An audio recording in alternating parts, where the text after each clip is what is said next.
이전에 진우는 가게 창문을 지나가는 한 소녀를 보고 눈이 커진다. 그는 밖으로 달려나가며 앞으로도 내가 이 지구에 남아 있어야 할지 계속 고민하게 될 것 같다고 생각한다. 한편 어린 차이는 아이스크림이 원래 이렇게 좋은 냄새가 났었나 라고 생각한다. 진우는 그녀를 바라보며 적과 홀로 싸웠던 모든 이들을 떠올린다. 그는 이 세상에 남아야 할 이유가 있다면 아마도 내가 사랑하는 사람들이 아직 이곳에 있고 나를 사랑해주는 사람들도 여전히 이곳에 있기 때문일 것이다. 그것만으로도 내가 머물 이유는 충분하다고 말한다.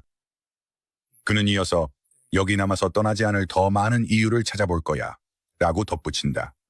차혜인이 그를 향해 돌아서자 두 사람은 말없이 서로의 눈을 마주친다.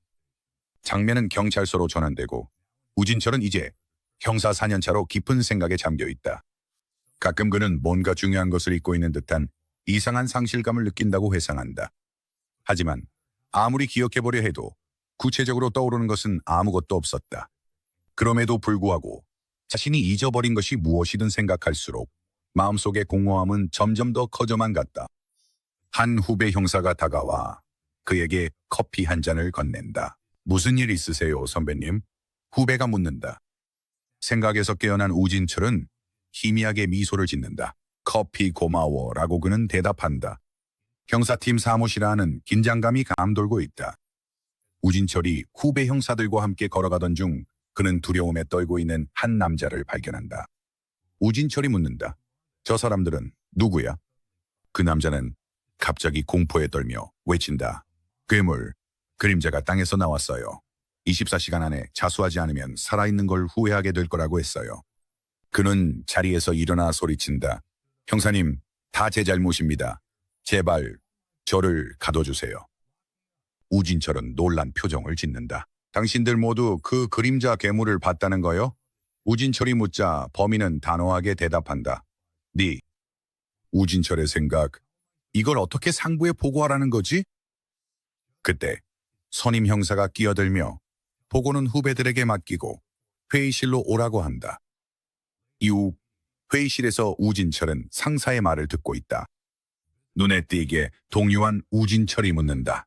아까 자백한 사람들을 풀어주라니 그게 무슨 말씀이십니까? 왜 그러시는 거죠? 선임은 창문 쪽을 힐끗 보며 조용히 해라고 답한다. 누가 들을 수도 있어. 창밖을 바라보며 그는 말을 이었다. 내 말은 그들을 풀어주되 앞으로 24시간 동안 감시하자는 거야. 우진철이 반박한다. 걔네들 마약에 취해서 헛소리하는 거잖아요. 괴물 얘기도 약물 부작용일 거고요. 김 수사관이 끼어든다. 약물 검사에서는 아무것도 안 나왔어요. 국과수에 재검까지 맡겼는데도요. 우진철은 명백히 혼란스러워한다. 선배가 몸을 앞으로 기울인다. 정말로 아무 관련 없는 사람들이 갑자기 똑같은 걸 봤다고 하고 자진해서 경찰서에 온 게 다 우연이라고 생각해. 윗선에서는 우리가 뭔가를 밝혀내길 계속 압박하는데 우리는 아직 아무것도 못 찾았잖아. 뭔가 증거가 필요해. 그가 덧붙였다. 자유롭게 말하게 두는 게 우리가 할 수 있는 최선이야. 우진철이 얼굴을 찡그린다. 근데 진짜로 무슨 일이 일어나면 어떡하죠? 동료들이 웃음을 터뜨린다. 이제 귀신이라도 믿는 거야? 한 명이 놀린다. 감정적인 사람인 줄은 몰랐는데 김이 비웃으며 덧붙인다. 선배 수사관이 그를 안심시키며 말한다. 아무 일도 안 일어날 거야. 우리 중 한 명을 조용한 창고로 데려가서 모든 걸 감시할 거고 만약 도망치려 하면 우리가 막을 거야. 그리고 만약 진짜로 괴물이 나타난다면 그땐 드디어 확실한 증거가 생기는 거지. 네가 불편하면 안 와도 돼. 그가 덧붙였다. 자원자를 구하는 거야. 우가 단호하게 대답한다. 아니요, 저도 가겠습니다. 장면이 창고로 전환된다. 안에서는 한 남자가 당황하며 수사관들에게 애원하고 있다. 제발 이러지 마세요. 저 죽을 거예요. 그가 절박하게 외친다. 선배 수사관이 단호하게 대답한다. 가만히 앉아 있어. 우리가 뭔가를 확인해야 해. 하지만 그 남자는 분명히 겁에 질린 채 계속해서 자신이 죽을 거라고 반복한다. 답답해진 선배 수사관이 버럭 소리친다. 우리가 바로 옆에서 지키고 있는데 네가 어떻게 죽는다는 거야? 그는 동료를 향해 묻는다. 김 형사, 24시간까지 얼마나 남았지? 김영사가 시계를 확인한다. 약 10분 남았습니다. 시간이 흐를수록 긴장감이 더욱 짙어진다. 모두가 공간을 가득 채우는 부자연스러운 한계를 느낄 수 있다. 우는 조용히 관찰하며 속으로 생각한다. 이곳은 뭔가 다르다. 평범하지 않은 느낌이야. 잠시 후 김이 입을 연다. 이제 시간이 된 것 같습니다. 정말인가? 선배 수사관이 주위를 조심스럽게 둘러보며 묻는다. 모두가 이상 징후가 없는지 주변을 샅샅이 살핀다. 범인은 여전히 떨면서 혼란스러운 듯 묻는다. 왜 아무 일도 일어나지 않는 거죠? 선배 수사관이 그를 노려본다. 너희 진짜 같이 약이라도 한 거야? 시간 끌지 말고 진짜로 무슨 일이 있었는지 말해. 남자는 떨리는 목소리로 마침내 대답한다. 처음엔 우리 넷이었어요. 그날 정말로 봤어요. 갑자기 우는 뭔가 압도적인 기운을 감지한다. 본능적으로 위험을 느낀 그는 소리친다. 거기서 떨어져. 아무런 예고도 없이 그림자들이 땅에서 솟구쳐 오른다. 그림자 채찍이 휘둘러지며 선배 수사관과 기물벽으로 내 동댕이 친다. 둘은 순식간에 의식을 잃는다. 범인은 이제 두려움에 마비되어 흐느끼며 3마리의 그림자 괴물이 땅에서 솟아오르는 모습을 공포에 질려 지켜본다. 우는 믿을 수 없다는 듯 두 눈을 크게 뜬다. 괴물들이다. 진짜로 나타났어. 그것도 3마리나. 범인은 비명을 지르며 살려달라고 애원하지만 그림자들은 순식간에 공격한다. 피가 창고 곳곳에 튀고 그의 비명은 순식간에 끊긴다. 그리고 개미 괴물들이 주저없이 그 남자를 집어삼킨다. 우는 몸이 굳은 채 그림자 개미가 자신을 향해 돌아서서 손을 흔드는 모습을 지켜본다. 그러더니 놀랍게도 그 개미가 미소를 짓는다. 방금 그 개미가 나한테 웃은 거야? 우는 멍하니 생각한다. 그보다 어떻게 저 표정이 나를 반가워한다는 뜻이라는 걸 알았지. 잠시 후 그림자들은 다시 땅속으로 사라지고 창고에는 다시 정적이 찾아온다. 남자가 서 있던 자리에 피가 바닥을 물들인다. 아직도 충격에 휩싸인 우는 속삭인다. 왜? 그는 속으로 생각한다. 마치 이런 일을 예전에 겪어본 것 같아. 이야기는 분노에 찬 국장이 후배 수사관들을 호되게 꾸짖는 장면으로 전환된다. 자수한 용의자가 흔적도 없이 사라졌잖아 라고 그는 소리친다. 게다가 너희는 모두 기절까지 했고 말이야. 국장은 우 경사를 향해 돌아서서 묻는다. 용의자에게 무슨 일이 있었는지 기억나나? 구급차를 부른 건 자네였잖아. 우는 거짓말을 하며 대답한다.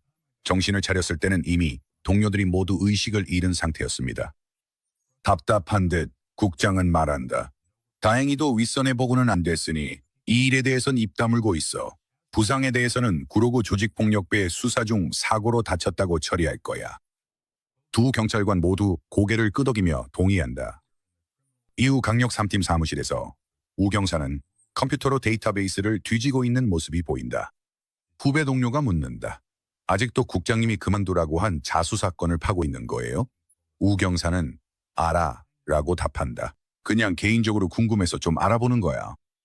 우 경사가 최근 사건 목록을 훑어보자 동료가 놀란다.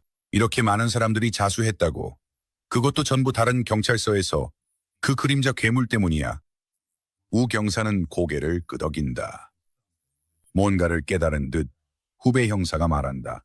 2월 말에서 3월 초 사이에 자수한 사람 수가 급격히 늘었어요. 우 경사가 그를 바라본다. 왜? 무슨 생각이라도 났어? 동료는 잠시 머뭇거리다 말한다. 별건 아닐 거예요. 우리 이모가 예전에 작은 만화방을 했었는데 항상 2월 말에서 3월 초, 그러니까 새 학기가 시작할 때쯤엔 장사가 안 된다고 했거든요. 우 경사는 조용히 깊은 생각에 잠긴다. 후배가 말한다. 쓸데없는 정보죠? 아니, 우 경사가 답한다. 혹시 모르니까 기억해둘게. 이야기는 학교로 전환된다. 학생들이 등교하며 교문을 지나고 있다. 그들 사이에는 전학을 준비하는 진우도 있다. 교장실 안에서 교장은 박 선생에게 문제아로 소문난 전학생에 대해 설명하고 있다. 박 선생이 학생의 파일을 검토하면서 소년의 아버지는 소방관이고 어머니는 가정주부임을 확인한다. 성적은 괜찮아 보이고 특별한 점이 없어 보였으나 아래에 적힌 보고서를 읽고는 멈칫한다. 보고서에 따르면 이 학생은 초등학교를 마치고 중학교 1학년 때 바로 집을 나가 2년 동안 집에 들어오지 않았다. 교장은 박 선생에게 그런 학생을 감당할 수 있겠냐고 묻는다. 박 선생은 자신감 넘치는 미소로 대답한다. 왜 사람들이 날 코브라라 부르는지 잊었나요? 걱정 마세요. 제가 제대로 잡겠습니다. 이야기는 학교 운동장으로 빠르게 전환되고 학생들이 모여 있다. 기다리던 중 누군가 큰 소리로 조용히 하라. 외치자 운동장 전체가 순식간에 조용해졌다. 학생들 사이에는 전학생 성진우가 서 있었다.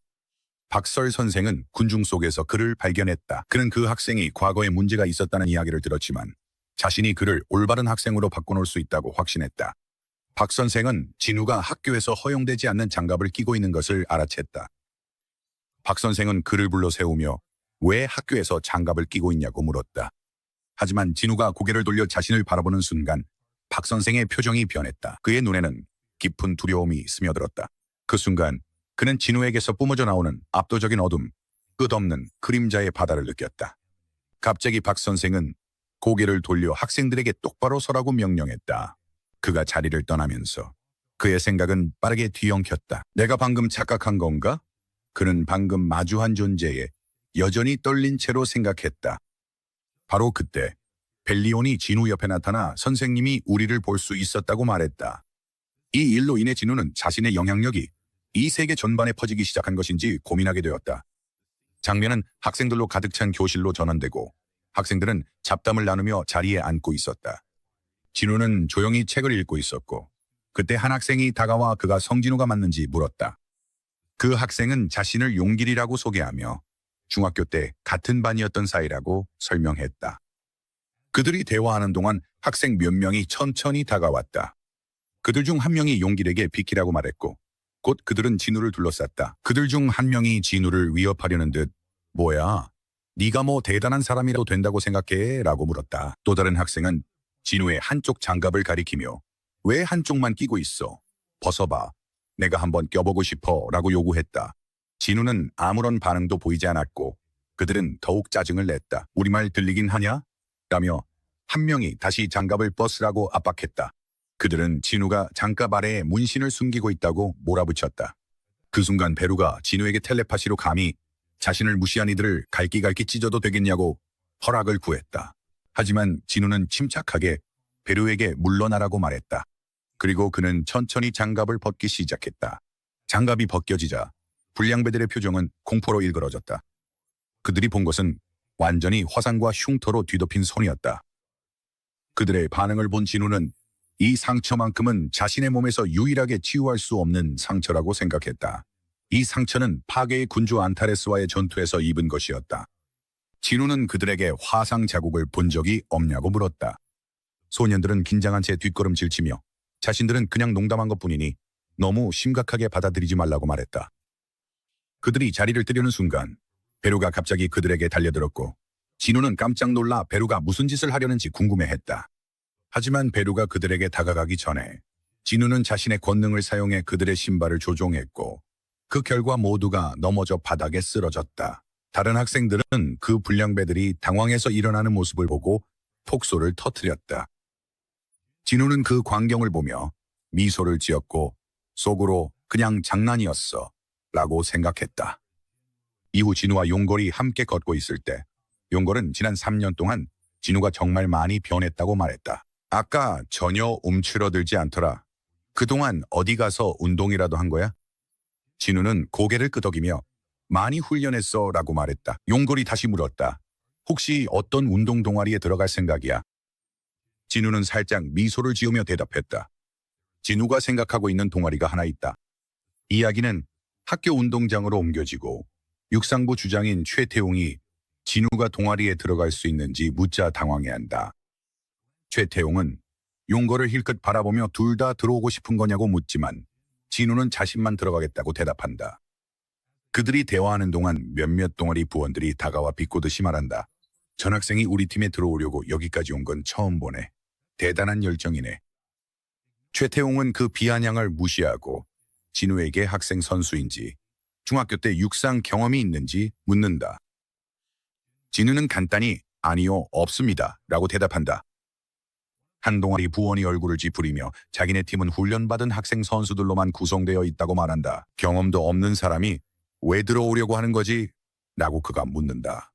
진우는 침착하게 대답한다. 대회에서 꼭 만나고 싶은 사람이 있어서요. 차혜인을 떠올리며 그는 그녀가 아직 중학생이었지만 지역 대회에 나갈 실력은 충분하다고 확신한다. 그녀는 한때 뛰어난 육상 선수였으나 상위 헌터가 되기 위해 꿈을 포기한 적이 있었다. 진우는 중고등부 대회에 참가하면 자연스럽게 그녀를 만날 수 있을 거라고 기대한다. 다른 학생들은 별로 감흥이 없지만 최가 나선다. 그는 한 가지 조건을 내건다. 그는 다른 한 학생을 가리킨다. 저 친구가 2학년 중에서 제일 약한 주자야. 그 친구와 달리기 시합에서 이기면 받아줄게. 진우는 그 학생을 유심히 살핀다. 겉보기엔 마른 체형이지만 단단한 다리와 자신감 있는 자세를 보니 결코 약해 보이지 않는다. 그래도 진우는 도전을 받아들인다. 몇몇 동아리원들은 비웃는다. 작년 지역 대회에서 3등 한 애도 못 알아보네. 누군가 중얼거린다. 최가 규칙을 설명한다. 네가 이기면 받아줄게. 지면 한 달 동안 팀 빨래랑 뒷정리 다 해야 해.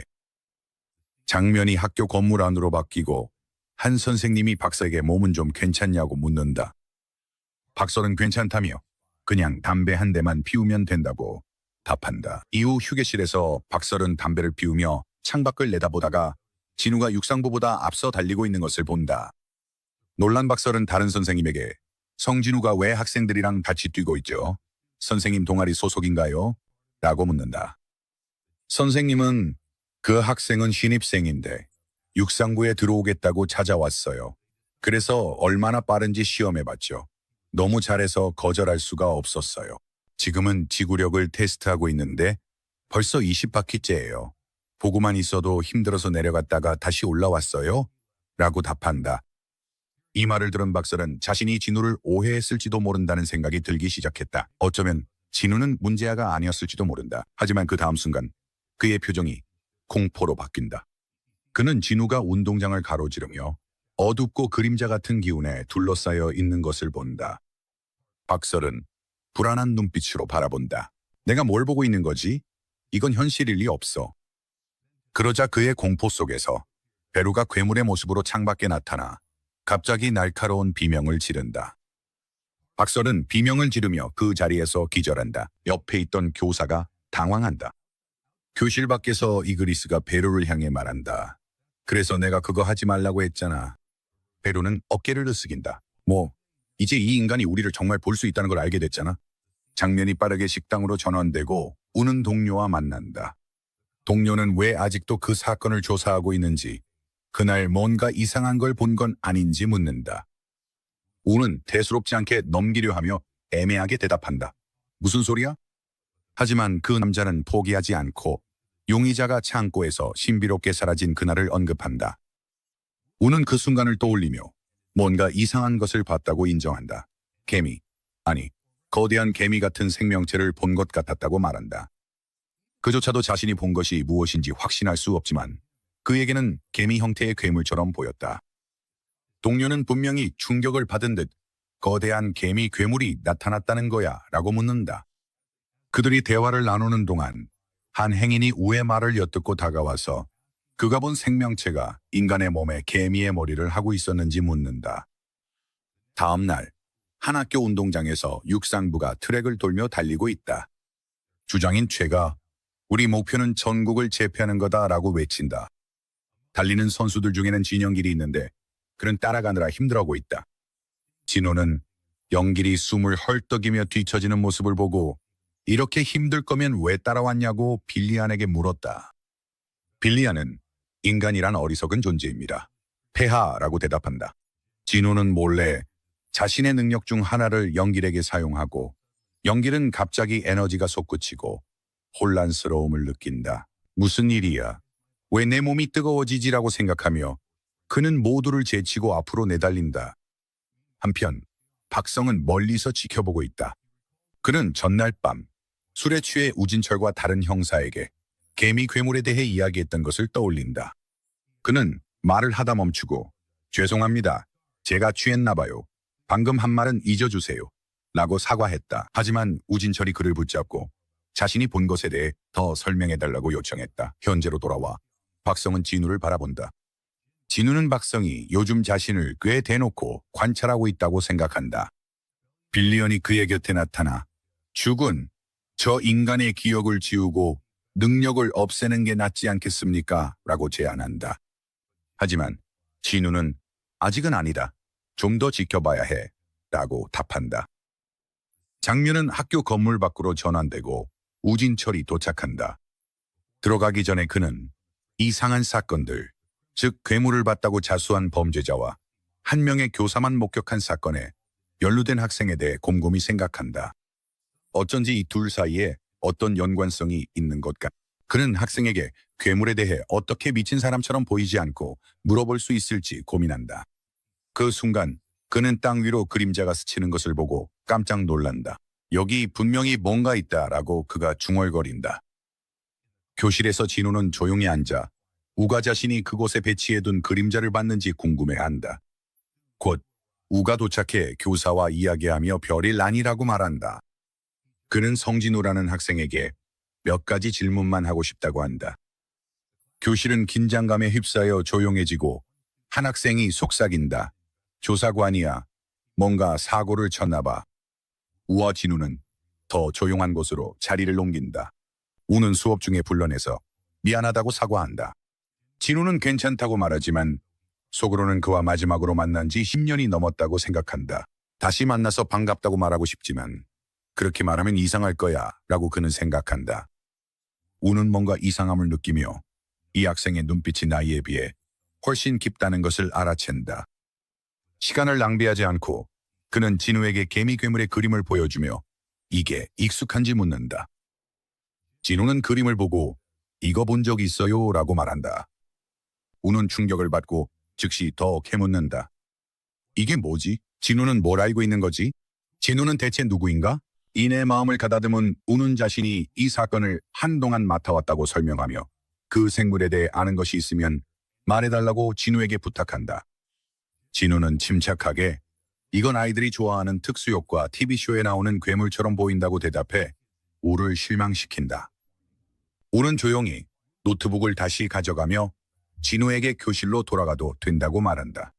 이미 선생님과 상의가 끝났다고 언급한다. 우가 돌아서서 나가려 하자 진우가 그 그림을 가져도 되냐고 묻는다. 바루가 항의하지만 우는 동의하며 그림을 건넨다. 우가 나간 뒤 이그리스가 나타나 왜 그냥 진실을 말하지 않았습니까? 라고 묻는다. 진우는 망각은 신들이 인간에게 준 축복이야. 그 망각이 신의 도구를 이용해 인간이 만든 것일지라도 말이지 라고 답한다. 이후 교실에서 진우는 호기심 많은 여자 동급생들에게 둘러싸인다. 그들은 진우에게 자신을 찾아온 조사관에 대해 이것저것 묻는다. 진우는 침착하게 우는 그냥 개인적인 이야기를 하러 온 지인일 뿐이라고 설명한다.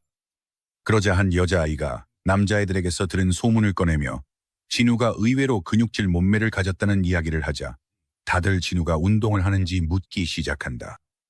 진우가 대답하기도 전에 누군가의 손이 갑자기 들어와 여자아이들을 부드럽게 밀어낸다.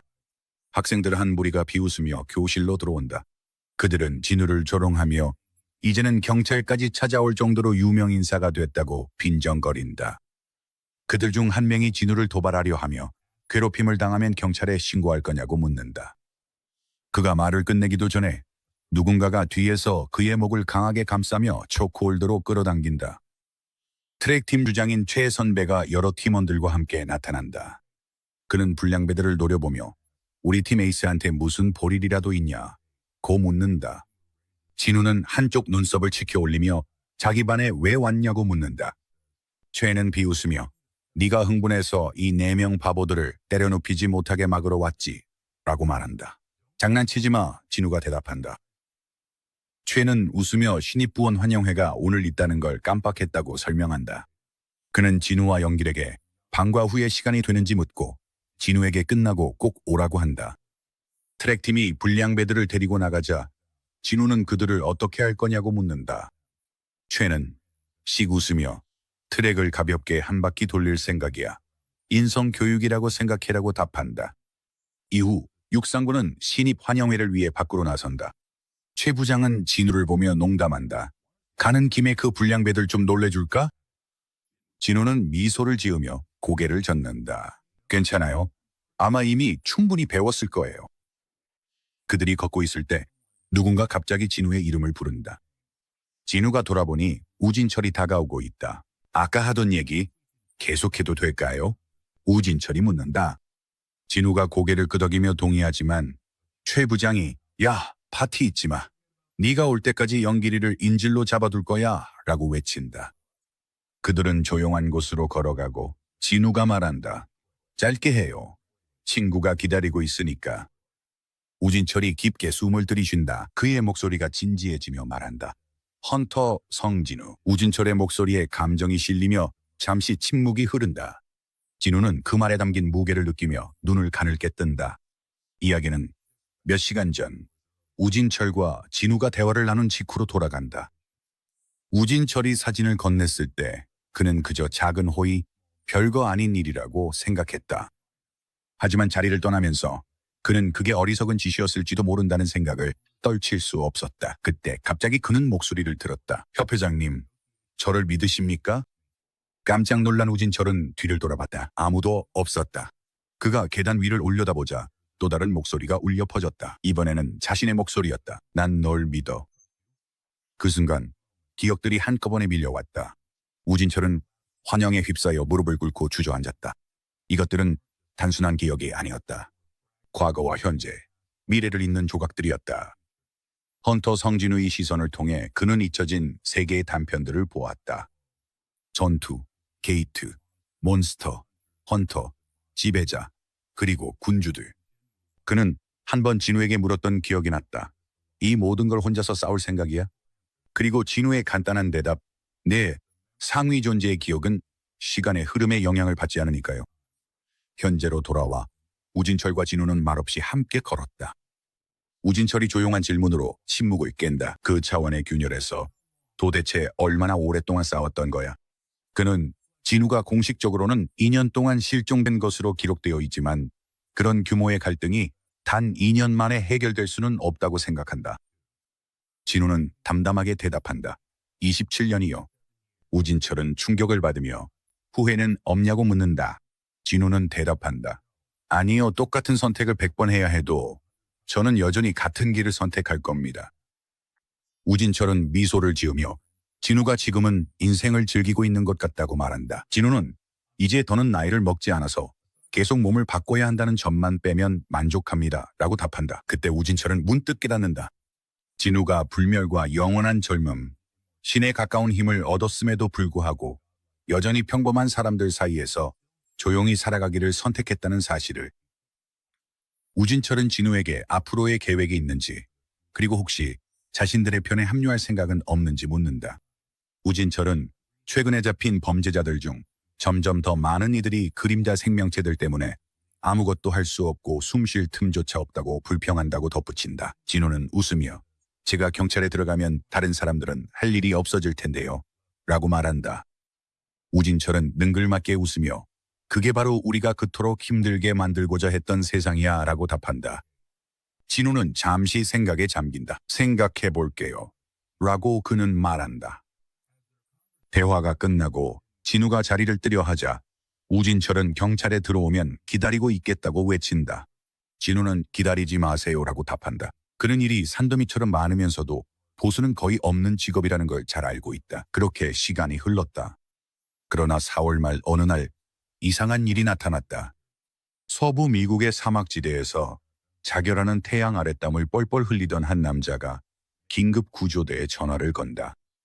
그는 응급구조대원에게 자신이 사막을 떠도는 여행자라고 말한다. 전화기 너머의 여성은 그가 길을 잃었거나 공경에 처한 건 아닌지 묻는다. 남자는 자신이 위험에 처한 건 아니지만 목격한 무언가를 신고하고 싶다고 답한다.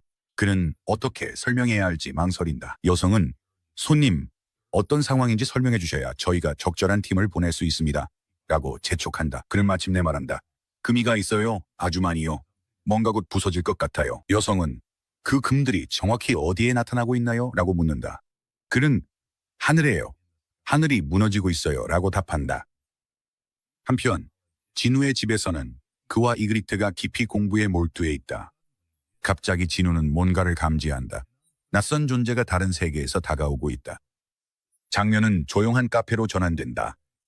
한 지배자의 그릇이 진우를 만나 그림자 군주로서 인사한다. 진우는 최근의 이상현상이 그들의 소행인지 묻는다. 지배자는 분명히 불안해하며 그것이 자신들의 소행이 아니라고 부인하고 지배자들은 이런 방식으로 세계를 오가지 않는다고 덧붙인다. 진우는 그럼 누가 지구에 침입하려고 하는지 묻는다. 지배자는 이 침입자들이 한때 지배자들의 세계를 침략했다가 하늘의 군대에 의해 쫓겨난 존재들이라고 설명한다. 이제 그들이 경로를 받고 지구로 향하고 있는 것 같다고 한다. 진우는 왜 그들이 이곳에 오려고 하는지 의문을 제기한다. 지배자는 그들은 생명체가 사는 행성의 광물을 먹어치우는 거인족입니다. 우리 세계에서는 타이탄이라 불리며 두려움의 대상이죠. 그들의 목적은 분명합니다. 지구를 집어삼키려는 것입니다. 라고 답한다. 진우는 그런 존재들이 환생의 성배가 사용되기 전까지는 지구에 오려고 한 적이 없었다고 지적한다.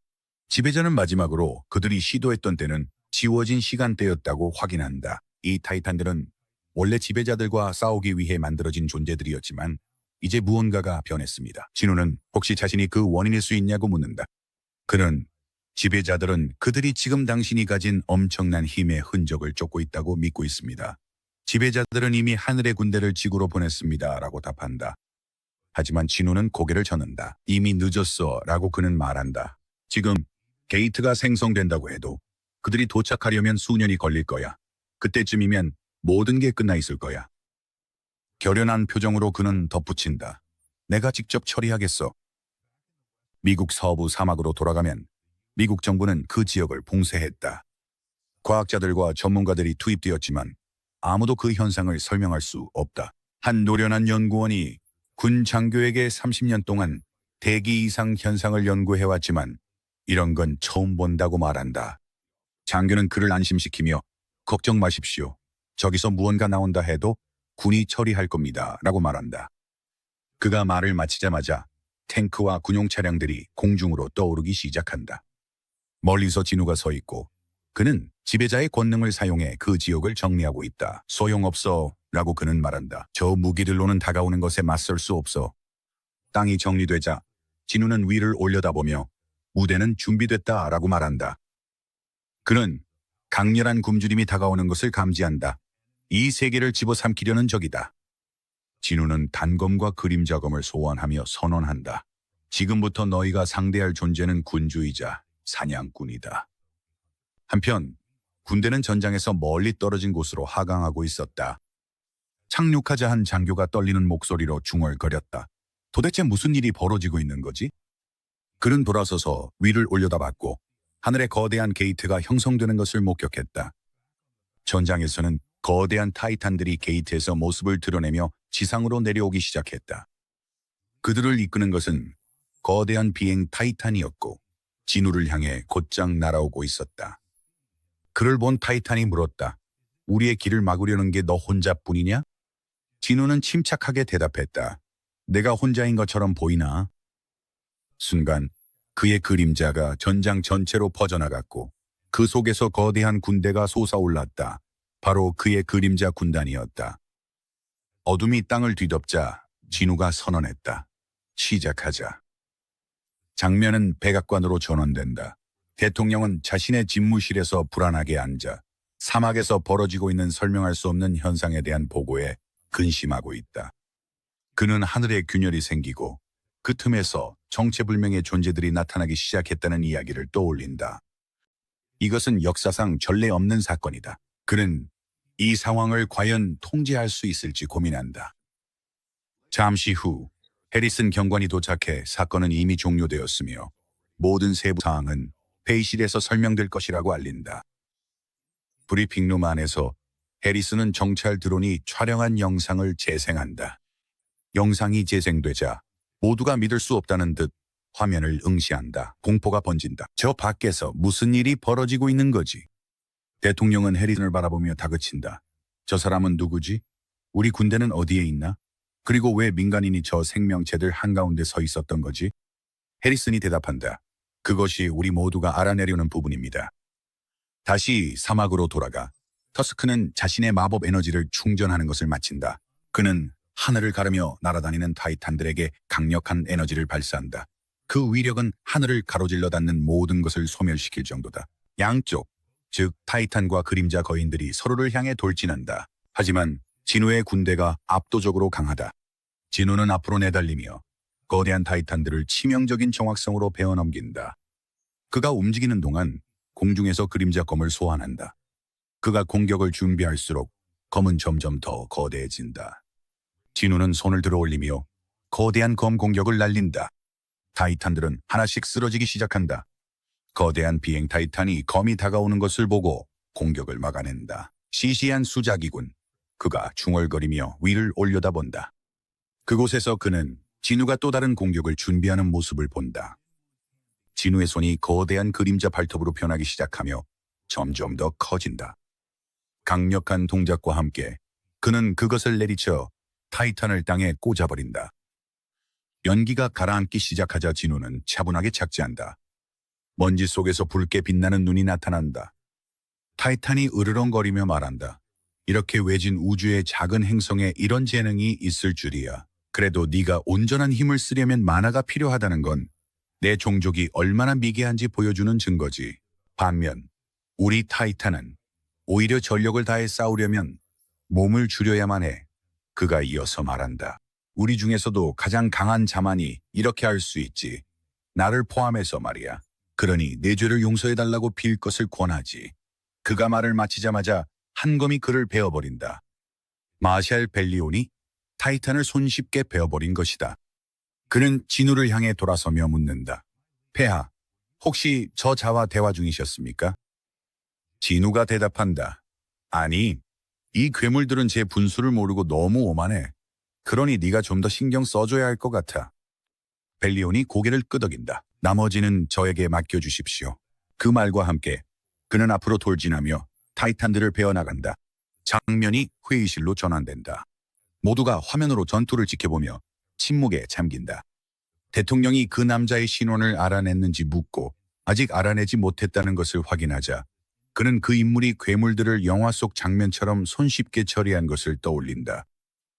그는 이런 일이 현실에서 어떻게 일어날 수 있는지 의아해한다.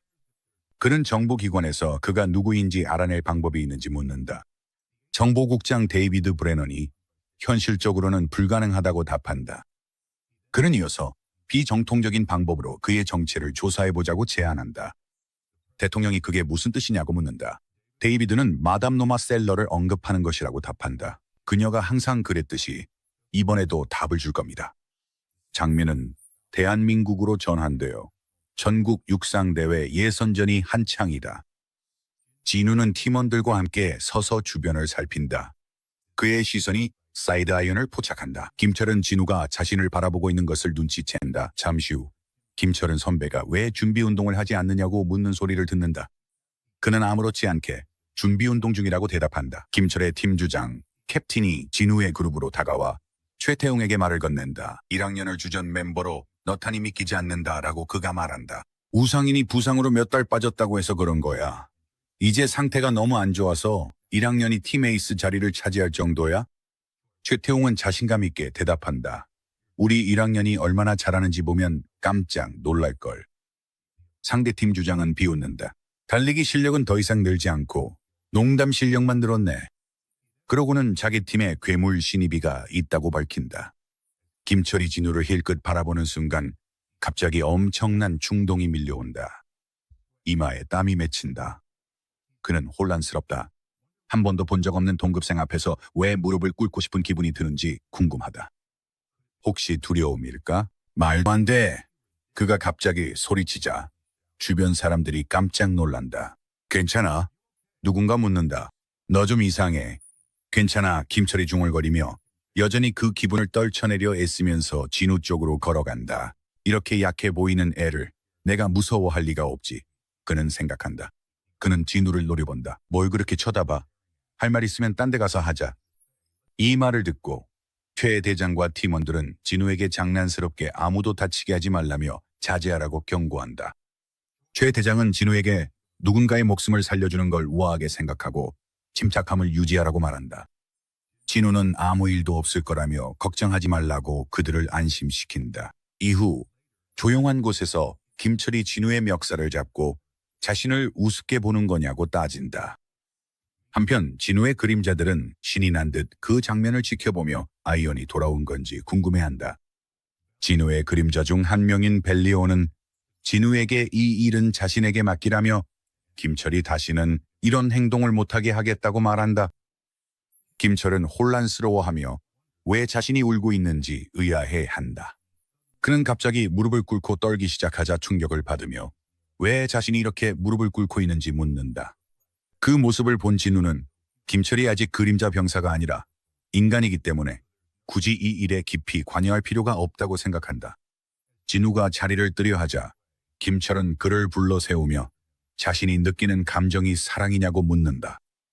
진우는 전혀 이해하지 못한 채 김철이 무슨 말도 안 되는 소리를 하는지 모르겠다고 답한다. 진우는 곧바로 자신의 능력을 사용해 김철의 기억을 조작한다. 그는 김철이 자신에게 시비를 걸려 했지만 진우와 그의 아버지가 친구라는 사실을 알게 되었다고 말한다. 그리고 김철에게 자신에 대한 부정적인 감정은 모두 잊고 앞으로는 더 착하게 살라고 지시한다. 진우는 손가락을 튕기기 전에 덧붙인다.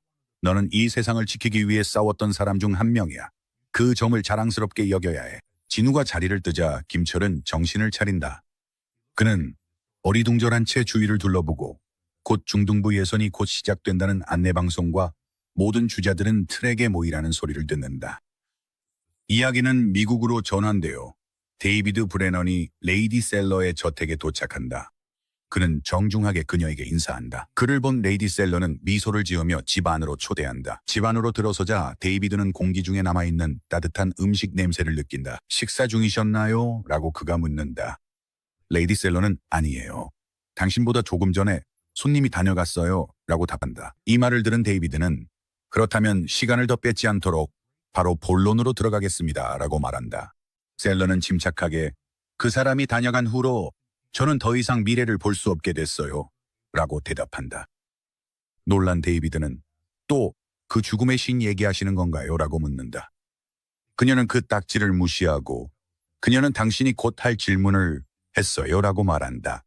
데이비드는 한쪽 눈썹을 치켜 올린다. 어떻게 제가 뭘 물어볼지 아시죠? 그녀는 당신은 이미 과거에 했던 질문만 반복하고 있어요. 저는 그 순간들을 미리 봤을 뿐이에요. 이제 답을 드리는 거죠? 라고 대답한다.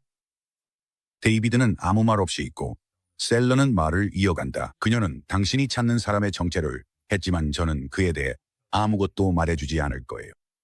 답답해진 데이비드는 왜 그러냐고 묻는다. 그가 얼마나 위험해질 수 있는지 알잖아요. 그는 국가의 위협이 될 수도 있어요. 그래서 아무 말도 하지 않겠다는 거예요. 그녀가 대답한다. 그 영상 봤죠? 데이비드는 그 영상을 또렷이 기억한다.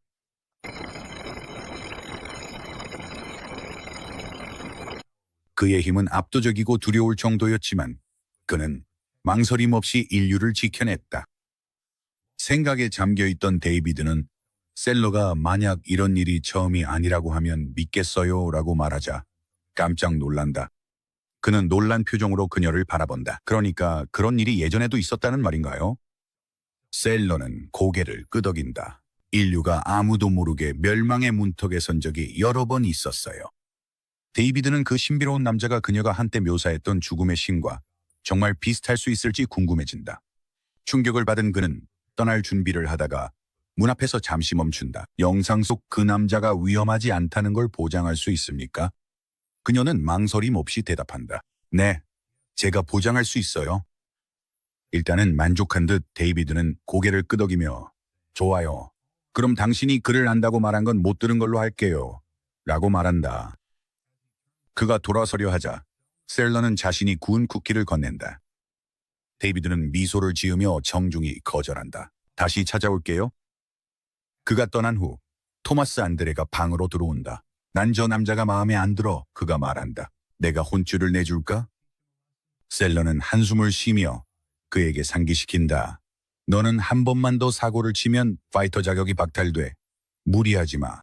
토마스는 어깨를 으쓱인다. 뭐 하나 물어봐도 돼? 그녀가 고개를 끄덕인다. 그 사고로 죽은 사람이 많았겠지? 그가 말한다. 하지만 저는 당신의 예언 덕분에 살아남았어요. 왜 저를 구하신 거죠? 셀러가 부드럽게 미소 짓는다. 당신이 전생에 많은 선행을 했기 때문이에요. 토마스가 눈을 깜빡인다. 토마스 안드레를 만나봐. UFC의 악마. 사람들이 악마라고 부르는 남자지. 창문 너머로 그는 데이비드가 차에 타는 모습을 지켜본다. 그리고 그는 묻는다. 그 영상 속 남자가 뭘 했길래 데이비드가 여기까지 널 보러 온 거야. 셀러의 시선이 멀어지며 말한다. 그는 세상을 구했어요. 토마스는 속으로 생각하며 웃는다. 가끔은 그녀가 진지한 건지 농담하는 건지 알 수 없지만 그게 바로 당신을 흥미롭게 만드는 점이지. 그리고 그는 묻는다. 세상을 구한 영웅은 지금 뭘 하고 있지?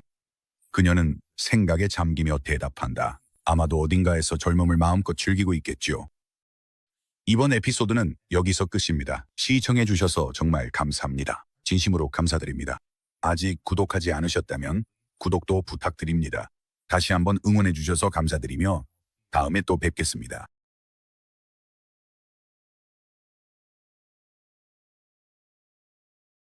이전에 토마스가 셀러 부인에게 세계를 구한 영웅이 지금은 무엇을 하고 있을지 묻자 그녀는 아마 그 영웅은 어딘가에서 젊음을 한껏 즐기고 있을지도 모르죠 라고 생각에 잠겼다. 몇 시간 전 중학교 예선전이 곧 시작될 분위기 속에 기대감이 가득했다. 육상 트랙에는 결연한 표정의 선수들이 모여 있었다. 그들 중에는 차예인도 있었다. 신호와 함께 경기가 시작됐다. 선수들이 앞으로 힘차게 달려나갔다. 경기 중반이 되자 몇몇 선수들은 힘에 부쳐 뒤처지기 시작했다. 하지만 차예인은 순수한 의지력에 이끌려 앞서 나가 결국 가장 먼저 결승선을 통과했다. 잠시 후 관중들로부터 멀리 떨어진 곳에서 그녀는 조용히 절뚝이며 나무 그늘 아래로 갔다. 바닥에 주저앉은 그녀는 신발을 벗고 부어오르고 멍든 발목을 보며 얼굴을 찡그렸다. 의심이 스며들었다. 예선은 통과했지만 이렇게 계속할 수 있을까? 그녀가 조용히 앉아 있을 때 한 목소리가 그녀의 생각을 깨뜨렸다. 진우였다. 차분하고 단호하게 그는 부상당한 채로 달리는 것의 위험성에 대해 경고했다. 그는 한때 그런 고통을 무시했다가 평생 후회하게 된 사람의 이야기를 들려주었다. 그녀는 그를 바라보며 그가 누구인지 고등학교 운동선수라는 사실에 확신이 서지 않았다. 진우는 그녀의 고통을 눈치채고 조심스럽게 그녀의 발목을 만졌다. 차혜인은 움찔했지만 물러서지 않았다. 순식간에 통증이 사라졌다. 부기도 없어졌다. 진우는 미소를 지으며 후회 없이 달리라고 말했다. 이런 순간은 2번 다시 오지 않는다고 했다. 그가 돌아서려 할 때 그녀는 어디서 본 적이 있냐고 물었다. 그는 곧장 대답하지 않았다. 대신 그녀에게 도장을 내밀었다. 만약 그녀가 단 한 번이라도 자신을 이긴다면 모든 것을 말해주겠다고 했다. 그녀는 그가 참가한 모든 예선에서 1등을 차지하는 것을 봤다고 그를 다그쳤다. 진우는 그저 포기하라고 했지만 그녀는 거절했다. 그녀는 예선에서 신기록을 세우겠다고 선언했고 그렇게 하면 진실을 말해달라고 했다. 진우는 동의하며 속으로는 나이가 어리든 많든 그녀는 전혀 변하지 않았다고 생각했다. 시간이 흐르면서 진우는 학교에서 육상부와 함께 시간을 보내고 비디오 게임을 하며 공부하는 나날을 보낸다. 수년 후 크리스마스 이브, 도시는 휴일의 분위기로 반짝이고 있었다. 불빛이 반짝이고 거리에는 웃음소리가 울려 퍼졌으며 진우는 소박한 옷차림으로 혼자 걸었다. 그 밤의 축제 분위기에는 다소 어울리지 않는 느낌이었다. 그가 옷가게를 지나칠 때 진우의 시선을 쇼윈도 안의 마네킹이 사로잡았다. 간단한 생각만으로 검은 연기가 그의 주위를 소용돌이치며 그의 옷차림을 마네킹과 똑같이 변신시켰다. 어둠 속에서 터스크가 나타나 만족스럽게 고개를 끄덕였다. 정말 멋지십니다, 주군. 진우는 자신의 모습에 만족하며 계속 걸어갔다. 휴일의 혼잡함 속에서 그는 부드러운 발소리가 다가오는 것을 들었다. 그가 돌아섰을 때 차혜인이 도착했다. 그녀는 분명 그를 놀라게 하려 했지만 진우는 이미 눈치채고 있었다. 그들은 자연스럽게 대화를 나눴고 진우는 곧 대학에 다니게 될 거라고 밝혔다. 혜인은 한쪽 눈썹을 치켜 올렸다. 그 대학에 간다고? 네 시험 점수면 어디든 갈 수 있었잖아. 진우는 어깨를 으쓱했다. 전액 장학금에 해외 연수도 있고 그리고 거기서 막 만난 사람이 있어. 그녀의 눈에 의심의 빛이 스쳤다. 여자야? 라고 그녀가 물었다. 진우는 그녀가 당황하는 모습이 재미있어 명확한 대답을 하지 않았다. 그녀는 미소를 지으며 더 가까이 다가왔다. 옛날 약속 기억나? 진우는 어리둥절한 표정을 지었다. 그녀가 그에게 상기시켰다. 경주에 관한 거였잖아. 내가 너를 경주에서 이기면 네가 무슨 생각을 하는지, 대학에 있는 사람이 정말 여자친구인지, 우리가 첫 대회 전에 만난 적이 있는지 다 말해주겠다고 했잖아. 진우는 당황했지만 미소를 지으며 동의했다. 그가 움직이기도 전에 혜인은 더 가까이 다가와 그의 목에 자신의 목도리를 감고 속삭였다. 나를 좋아하면 움직이지 마. 그리고는 돌아서서 멀리 있는 나무 쪽으로 걸어갔다. 진우는 가만히 서서 그녀를 바라보며 한 발짝도 떼지 않고 이미 졌다는 걸 깨달았다. 그림자 속에서 그의 병사들이 반응했다. 몇몇은 어리둥절해했다. 왕도 이런 식으로 질 때가 있구나. 다른 이들은 당황했다. 우리 왕이 이렇게 쉽게 질 수가 있나? 하지만 진우는 듣고 있지 않았다. 그의 시선은 그녀가 걸어가는 모습을 따라가고 있었고 두 사람이 처음 만났던 기억들이 머릿속을 스쳐 지나갔다. 그는 미소를 지었다. 차혜인은 밝고 행복한 미소로 나무에 다가섰다. 이 모습을 본 진우는 이제 모든 것을 그녀에게 말할 때가 왔음을 알았다. 그는 그녀를 향해 걸어가며 그림자들에게 간단한 명령을 내렸다. 눈을 감아라. 그들은 부드럽게 내리는 눈 아래에서 서로를 안았고 그 고요한 순간에는 세상에 아무것도 존재하지 않았다. 장면은 안식의 세계로 전환된다. 이곳은 그림자 군단이 소환을 기다리며 잠들어 있는 조용하고 영원한 공간이다. 카이젤이 따뜻하게 터스크를 맞이한다. 오크 병사가 고개를 숙여 인사한다. 좋은 아침입니다, 장군님. 터스크가 미소를 지으며 대답했다. 나도 좋은 아침이라고 말하고 싶지만 이 그림자 세계에는 밤과 낮이 없으니 말이야. 그를 둘러싼 평온함을 곱씹고 있을 때 베루 원수가 미소를 지으며 다가온다. 터스크가 웃음을 터뜨린다. 베루는 연극적인 몸짓으로 깜짝 선물을 공개한다. 그것은 그들의 왕이 입는 후드 재킷과 똑같이 생긴 로브였다. 터스크의 눈이 휘둥그레진다. 어떻게 보답해야 할지 모르겠군요. 라고 그가 묻는다. 베루는 손을 내저으며 괜찮다고 한다. 터스크는 경이로움에 휩싸여 로브를 입는다. 디테일, 장인 정신, 모든 것이 완벽하다. 그때 베루가 또 다른 제안을 한다. 장군님이 들고 계신 그 오브, 이제는 지팡이로 만들어야 하지 않겠습니까? 장군님께 어울리는 무기로요. 터스크는 망설임 없이 동의한다. 그는 최고의 장인들, 드워프들을 부른다. 그들이 도착하자 그중 한 명이 고개를 숙이며 말한다. 우리 주군께서 맡기신 신성한 무기를 사용해 무언가를 만들 수 있는 기회를 얻게 되어 그저 영광일 뿐입니다. 여기는 휴식의 세계, 1천만이 넘는 그림자 병사들이 함께 존재하는 무한히 광활한 영역이다. 이곳에서는 모두가 조화를 이루며 서로를 돕고 산다. 각 그림자는 왕의 끊임없이 성장하는 힘과 함께 진화한다. 그들은 점차 군주의 마음을 반영하기 시작한다. 한때 전쟁과 파괴의 존재였던 그들은 이제 느끼고 살아가기 시작했다. 호기심, 우정, 심지어 기쁨과 같은 감정들이 이제 그들 사이에서 피어나고 있다. 어떤 병사들은 잠을 자고, 어떤 이들은 훈련하며, 또 다른 이들은 대화를 나누고, 심지어 서로의 멱살을 잡고 격렬하게 언성을 높이기도 한다. 한때 존재하지 않았던 그들의 정체성이 점차 형성되기 시작했고, 이 다양한 모습 속에서 그들은 자신들을 상상도 못했던 세계로 이끌어준 주군에게 감사한다. 곧 터스크의 지팡이가 완성된다. 그는 부하들의 환호 속에 자랑스럽게 지팡이를 든다. 갑자기 하늘 군단의 그림자들이 다가온다. 터스크는 눈을 가늘게 뜬다. 너희는 누구냐? 그들은 고개를 숙인다. 우리는 대원수 벨리오님께서 보내셨습니다. 그 이름을 듣자 터스크는 자세를 바로잡고 왕이 차원 틈에서 드래곤 군주와 싸울 때 자신이 세운 공적을 자랑스럽게 늘어놓기 시작한다. 하지만 그는 말을 끊긴다. 짜증이 그의 눈에 스치지만 그는 돌아서서 이그리스를 본다. 당황한 터스크는 더듬거리며 재빨리 칭찬과 충성을 바친다. 이그리스는 그저 고개를 끄덕인다. 충성에 감사한다. 터스크는 마음을 가다듬는다. 왜 저를 찾으셨습니까? 이그리스는 침착하게 대답한다. 곧 시작될 것이다. 터스크는 창문 쪽으로 돌아서 하늘을 바라보다가 멈춰서 놀란다. 밖을 보니 그는 그들의 왕 성진우가 차인과 함께 서 있는 모습을 본다. 기쁨이 즉각적으로 그리고 벅차오르게 밀려오고 그의 주변 그림자들도 그 순간을 함께 축하한다. 이그리스는 조용히 지켜보며 가만히 서 있다. 그의 생각은 과거로 처음 진우를 만났던 곳으로 흘러간다. 군주의 힘으로 만들어진 기묘한 차원이었다.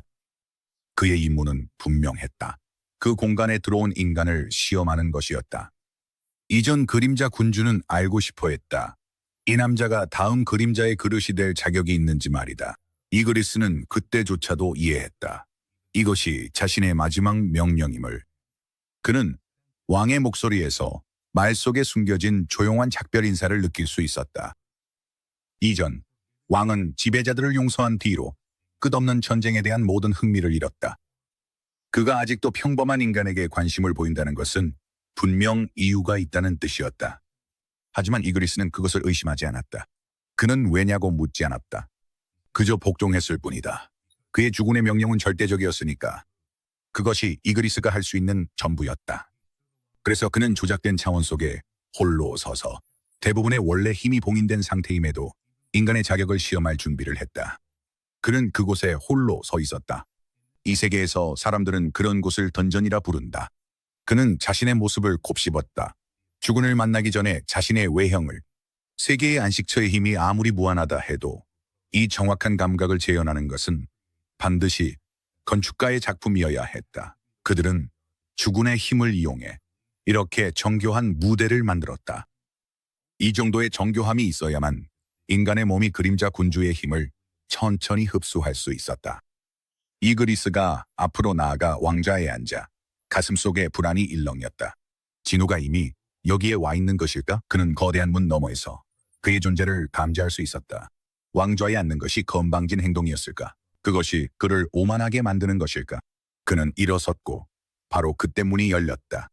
진우가 어둠에 휩싸인 모습으로 들어왔다.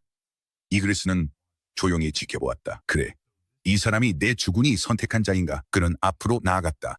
이것이 그의 마지막 임무였다. 완벽함이 요구되는 순간이었다. 만약 진우가 자격이 없다고 판단되면 이그리스는 주저없이 그를 쓰러뜨릴 것이다. 전투가 시작되었다. 처음에 이그리스는 실망을 느꼈다. 진우는 검을 피하느라 바빴고 반격할 틈이 없어 보였다.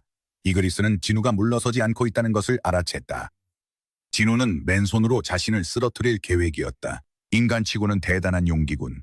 이그리스는 생각했다. 그는 진우의 눈빛이 마음에 들었지만 과연 그 눈빛을 뒷받침할 힘이 있을까? 이그리스가 돌진했다. 그의 일격이 적중했다. 진우는 벽에 부딪혀 나가 떨어졌다. 실망스럽군. 이그리스는 생각했다. 이렇게 약한 존재가 어찌 나의 주군의 그릇이 될 자격이 있단 말인가? 이런 자가 왕위의 계승자일 리 없었다. 그래서 그는 결심했다. 이제 끝내겠다. 이그리스는 마지막 일격을 위해 검을 들어 올렸다. 하지만 검이 내려오는 순간 진우가 맨손으로 그 칼날을 붙잡았다. 이그리스는 얼어붙었다. 진우가 칼날을 막아낸 것에 놀란 것이 아니었다. 진우가 포기하지 않았다는 사실에 그는 놀랐다. 마지막 순간 죽음이 확실한 상황에서도 진우는 결코 굴복하지 않았다. 정말로 자신보다 훨씬 약한 인간에게 패배하게 되는 것인가? 그러다 그는 진우의 눈빛에서 아주 잠깐이었지만 익숙한 무언가, 주군의 의지가 번뜩이는 것을 보았다. 이그리스가 이겼어야 했다. 그의 능력치는 훨씬 뛰어났지만 결국 그는 패배했다. 그것은 방심이었을까? 아니면 굴하지 않는 의지에서 비롯된 기적이었을까? 그 순간 불가능이 승리로 바뀌었고 이그리스는 처음으로 예상치 못한 감정을 느꼈다. 안도감, 어쩌면 자부심까지도. 기뻐해야 하는지 확신할 수 없었지만 그는 기뻤다. 주군의 선택이 옳았기 때문이다. 시간이 흐르면서 진우는 이그리스를 소중히 여겼다. 짧지만 의미 있는 조용한 순간들 속에서 이그리스는 새 주인이 보여준 친절에 감사함을 느꼈다. 이그리스에게 진우는 단순한 주인이 아니었다. 그는 친구이자 동료였다. 그들은 수많은 전투를 함께 치렀다. 그리고 이그리스의 충성이 깊어질수록 그는 한 가지를 깨달았다. 이전 주군에 대한 그리움이 서서히 사라지기 시작한 것이다.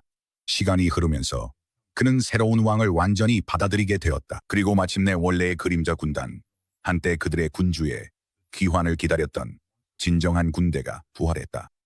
그들 중에는 이그리스의 오랜 동료인 벨리온도 있었다.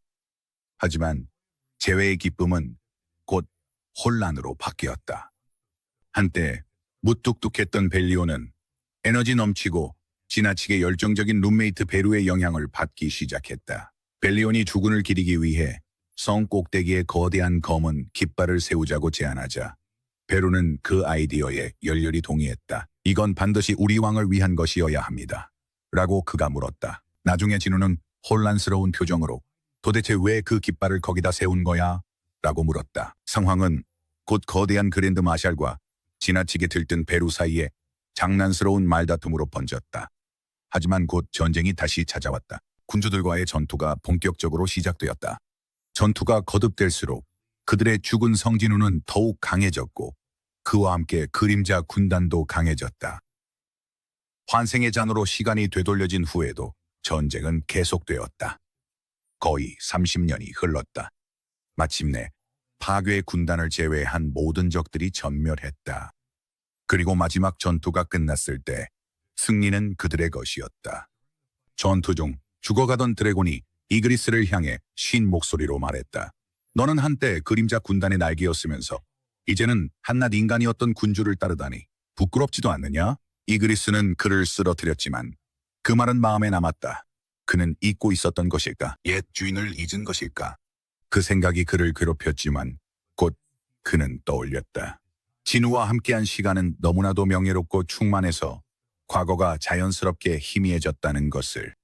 그는 언제부터 옛 주군이 자신의 생각에서 사라졌는지 궁금해했다. 장면이 전환된다. 진우는 우진철을 만난다. 둘이 헤어진 후 이그리스는 왕에게 묻는다. 왜 진실을 말씀하지 않으셨습니까?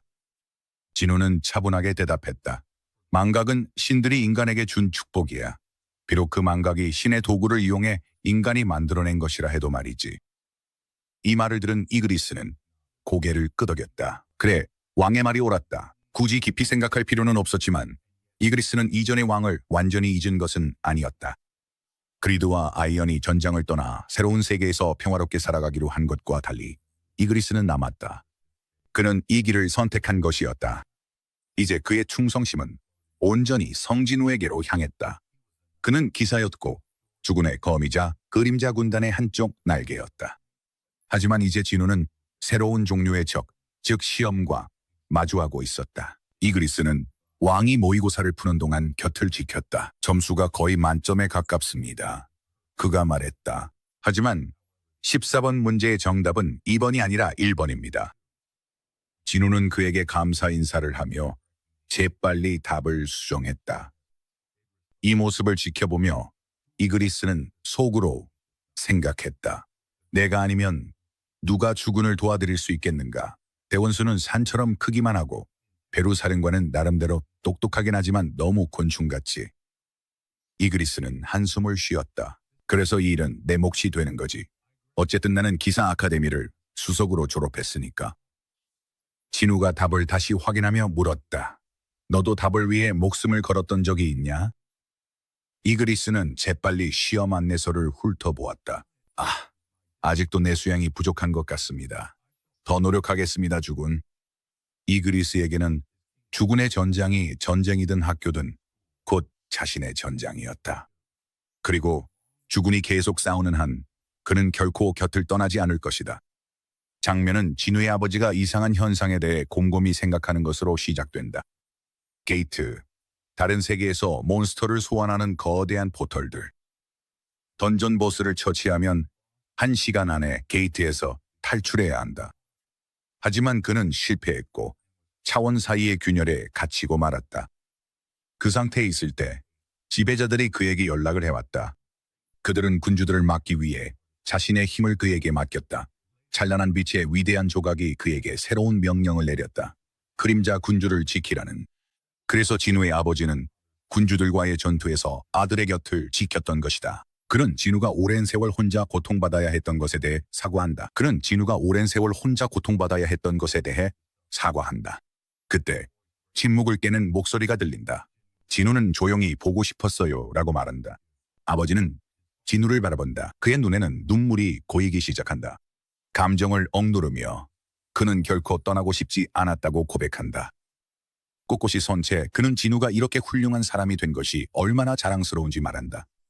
비록 함께할 시간이 짧지만 그는 조금만 더 시간이 있었으면 하고 바란다며 자신이 아버지로서 해주지 못한 것에 대해 다시 한번 사과한다. 장면은 한 아파트 건물로 전환된다.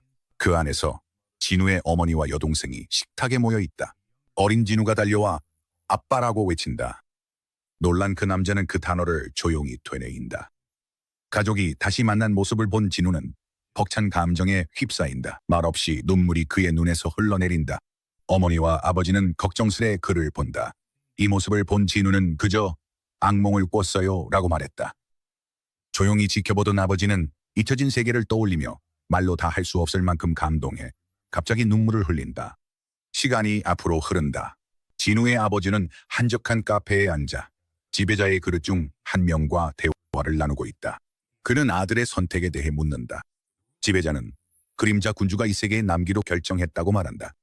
이제 그의 인생에서 매 순간, 매 초가 의미를 가진다. 그때 지배자가 묻는다.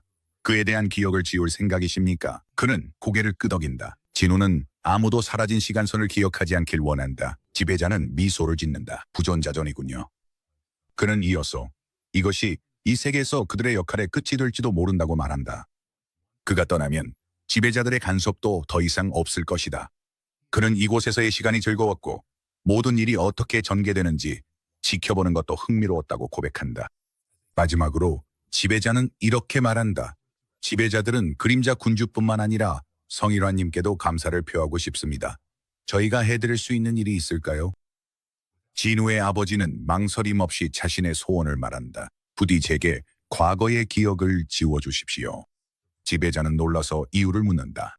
그는 모르는 척하는 것이 힘들다고 설명한다.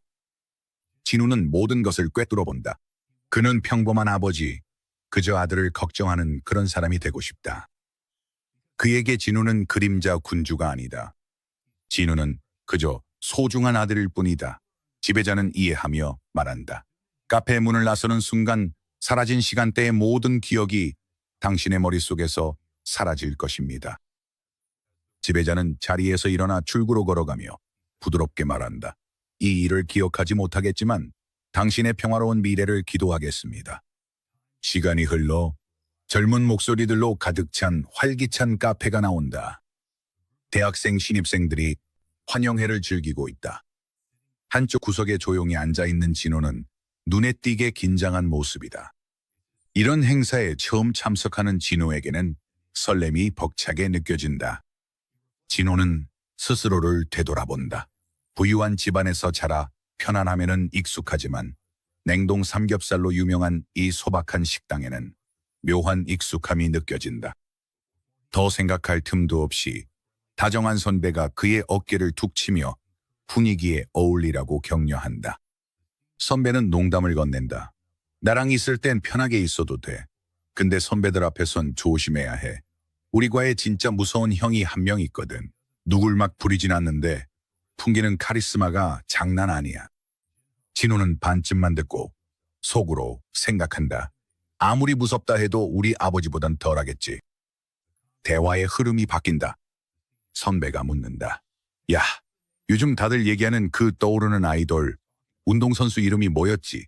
진호가 호기심 가득하게 대답한다. 차예인요. 그의 친구가 시웃는다. 그래, 저기 있는 저 녀석. 제 가게 여자친구야. 그러다 아무도 자기네 테이블로 오지 않는 걸 눈치챈 선배는 귀여운 후배들이 모여있는 테이블에 가서 작업을 걸기로 한다. 하지만 그가 막 일어서려는 순간 진우가 뜻밖의 그들 옆에 자리를 잡는다. 둘 다 얼어붙는다. 선배는 얼른 변명을 대며 다른 후배들 좀 챙기고 오겠다며 자리를 뜨고 진호만 진우와 단둘이 남게 된다. 진우가 진호에게 술잔을 밀어준다. 진호는 가득 찬 잔을 바라보며 망설인다. 소주가 가득 담긴 걸 보고 놀란다. 술을 잘 못하지만 거절할 수 있는 분위기가 아니다. 한 모금 마시다가 진호는 멈추고 혼란스러워한다. 잠깐, 이거 술 아니잖아. 진우가 아무렇지 않게 대답한다.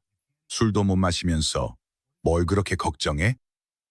진우가 진호의 잔을 다시 채워준다. 그리고 이제 선배라고 부르지 말고 형이라고 해. 진호는 당황해서 뭐라고 해야 할지 몰라 더듬거린다. 진우가 한쪽 눈썹을 치켜 올린다. 싫어? 진호는 당황해서 급히 말한다. 아, 아니에요, 형님. 이상하게도 그는 왜 그렇게 부르는 게 익숙한지, 그리고 진우가 어떻게 자기 이름을 아는지 궁금해지기 시작한다. 진우가 잔을 들어 건배를 제안한다. 진호는 미소를 지으며 주저없이 잔을 부딪힌다. 시간이 다시 앞으로 흐른다. 진우가 빠른 걸음으로 걸으며 통화 중인 모습이 보인다. 전화기 너머에서 진호가 짜증 섞인 목소리로 묻는다. 오늘 왜 과방 모임에 안 나왔어? 진호는 아무렇지 않게 대답한다. 볼 일이 있었어. 오후 강의는 네가 좀 대신해 줄 수 있어? 진호가 항의한다. 왜 내가 해야 돼? 교수님들이 다 너만 좋아하잖아. 대체 어디야, 지금? 진우가 대답한다. 대학교 병원에 현장학습 나왔어. 그 말에 진호가 당황한다. 거기서 뭐 하는데? 우리 전공이랑 아무 상관도 없잖아. 하지만 진우는 대답하지 않는다. 그는 간단히 잘 부탁한다며 전화를 끊는다. 한편 이주인은 깊은 생각에 잠긴 채 캠퍼스를 걷고 있다. 그녀는 속으로 생각한다. 서울에 있는 대학에 들어오긴 했는데 내 부산 사투리가 너무 심한가? 그녀는 한숨을 쉰다. 표준어 쓰는 것도 힘든데 간호학과는 왜 이렇게 영어가 많지?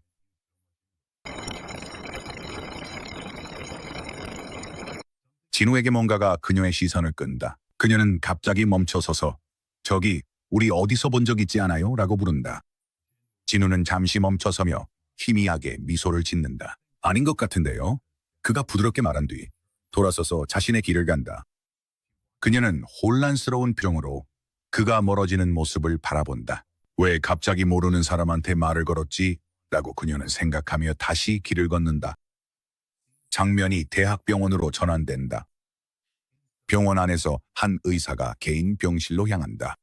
그가 도착하자 보안팀에게 입장 허가를 요청한다. 보안팀이 고개를 끄덕이고 그는 안으로 들어간다. 침대에 누워있는 남자를 보는 순간 그는 얼어붙는다. 그 남자는 바로 고건희 전 회장이었다. 환자가 몸을 일으키려 하며 움직인다. 도와주겠나? 라고 그가 부탁한다. 의사는 급히 그를 도우며 탁자 위에 놓인 이상한 병을 발견한다. 이게 뭐죠, 회장님? 의사가 묻는다. 고 회장은 아까 젊은 남자가 와서 주고 갔네 라고 대답한다. 의사는 어리둥절해한다. 하지만 이 방은 보안이 철저하게 지키고 있는데요. 그래, 회장이 잔잔하게 미소 지으며 말한다. 그런데도 아무도 모르게 이걸 두고 갔지. 하지만 그 젊은이가 고 회장에게 한 말은 더욱 믿기 어려웠다. 그는 이제는 사라진 시간선에서 두 사람이 함께 괴물과 싸웠다고 주장했고 이 병은 과거에 대한 감사의 의미로 남긴 이별 선물이라고 했다. 그리고 그 남자는 신기루처럼 마치 처음부터 존재하지 않았던 것처럼 순식간에 사라졌다. 고 회장은 말을 이어간다. 이걸 마시면 내 병이 나을 거라고 하더군. 의사는 회의적인 표정으로 바라본다. 정말로 그 말을 믿으십니까? 고건희는 한숨을 쉰다. 이제 지쳤어. 가짜면 어때? 그는 병을 꽉 쥔다. 이걸 마시지 않으면 내가 얼마나 더 살 수 있지? 의사는 대답하지 않는다. 회장은 희미하게 미소 짓는다. 내가 이걸 마시고 무슨 일이 생기면 내 묘비에 이렇게 새겨줘. 그는 온 힘을 다해 병과 싸웠고 이제 여기서 쉬고 있다고. 그는 병을 열고 한 방울도 남기지 않고 마신다. 몸을 뒤로 눕히며 그는 조용히 눈을 감고 말한다. 조금 쉬어야겠군. 의사는 고개를 끄덕이고 밖으로 나간다. 무슨 이상이 있으면 바로 연락하세요. 이제 혼자가 된 회장은 조용히 누워있다. 시간이 흐른다. 햇살이 천천히 방 안으로 스며든다. 따스한 햇살이 얼굴을 비추자 고건희는 잠에서 깨어난다. 그는 눈을 뜬다. 병이 사라졌다. 그는 깊게 숨을 들이쉬며 창밖을 바라본다. 부드럽게 미소 지으며 그는 중얼거린다. 아직 겨울이 오기엔 햇살이 너무 따뜻한 것 같군. 이렇게 에피소드가 끝난다. 시청해주셔서 정말 감사합니다. 진심으로 감사드립니다. 아직 구독하지 않으셨다면 구독도 부탁드려요. 다시 한번 응원해주셔서 감사드리며 다음에 또 뵙겠습니다.